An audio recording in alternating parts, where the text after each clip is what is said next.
کہ کیا صرف محبت ہی کرنی ہے یا ان کی خدمت بھی کرنی ہے؟ یہ ایک طرف تو آپ نے یہ ارشاد فرمایا کہ انہیں ضرورت نہیں ہے، بٹ یہ ہم دیکھتے ہیں کہ فی زمانہ سادات کرام جو ہیں بڑے مطلب حالات ان کے ایسے ہیں کہ وہ ظاہر بات ہے کہ وہ اس پر بھی اجر اللہ نے رکھا ہے، اور پھر سادات حضور کا گھرانہ ہے، تو ہمارے لیے کیا بنتا ہے کہ ہم نے ان کے ساتھ کیا انداز رویہ اختیار کرنا ہے، کیا سلوک ہونا چاہیے؟ ہاں، جو آپ نے سوال بہت ہی پیارا اٹھایا یہاں پر.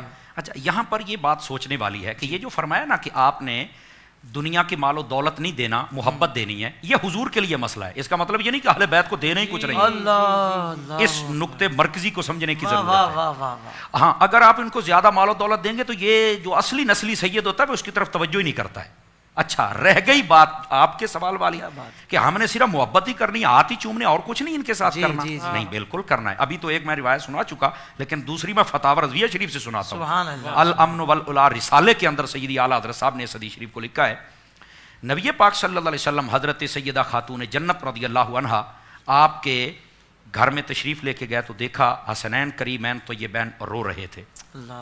تو آقا کریم صلی اللہ علیہ وسلم نے فرمایا کہ اے میری بیٹی، یہ کیوں رو رہے ہیں؟ تمہیں پتہ ہے نا کہ جب یہ روتے ہیں تو مجھے بہت دکھ ہوتا ہے، میں ان کا رونا برداشت نہیں فرماتا. تو عرض کی یا رسول اللہ صلی اللہ علیہ وسلم، آپ کی بات بالکل ٹھیک ہے، ہم نے کوئی سزا نہیں دی ہے، مارا نہیں ہے، بلکہ بات یہ ہے کہ گھر میں کھانے کے لیے کچھ نہیں ہے، یہ بھوک کی وجہ سے یہ تقاضا کر رہے ہیں کھانے کا، تو بظاہر ابھی کوئی چیز ہے نہیں ہے، اس لیے رو رہے ہیں.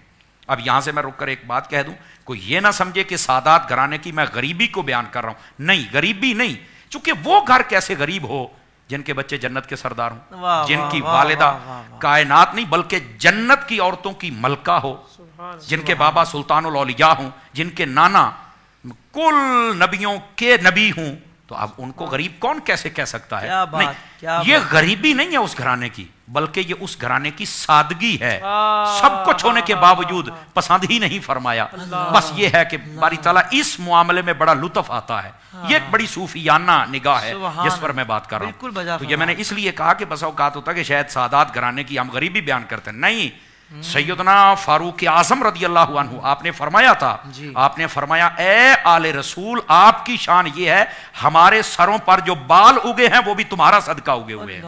یہ حضرت فاروق اعظم نے فرمایا. بھائی یہ آل رسول کا مقام ہے، یہ آپ کے جناب عزت و عظمت ہے. لیکن آپ نے ان دنیاوی چیزوں کو پسند نہیں فرمایا، چونکہ جب بندہ دنیاوی چیزوں کو پیچھے کرتا ہے نا تو اللہ تعالیٰ اس کو اپنی قرب کے درجات عطا فرماتا ہے. اصل یہ راستہ تھا ان کا. بچے رو رہے ہیں، نبی پاک صلی اللہ علیہ وسلم فوراً باہر آئے. آپ نے فرمایا کون ہے جو میرے بیٹوں کو کچھ کھلائے؟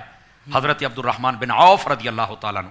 آپ آگے بڑھے، حضور میں لے کے آتا ہوں. فوراً گئے بازار میں، کچھ خریدا، لے کے آئے، حضور کی خدمت اقدس و انور میں پیش کر دیا. نبی پاک صلی اللہ علیہ وسلم نے اس کو لیا، گھر میں تشریف لے گئے، دونوں شہزادوں کو نا اپنی گود میں بٹھایا اور آپ نے کھانا کھلانا شروع کر دیا. جب انہوں نے کھایا نا خوش ہو گئے. خوش ہونے کے بعد نا کھیلنے لگ پڑے. آقا صلی اللہ علیہ وسلم دیکھ کے نا بہت خوش ہوئے. جب یہ سارا منزل ان کا رونا بند ہو گیا، کھانا کھا لیا، خوش ہو گیا، نبی پاک باہر آئے. اب اس بات کا جواب جو آپ نے کہا کہ صرف ہم نے محبت ہی کرنی یا کچھ دینا بھی ہے.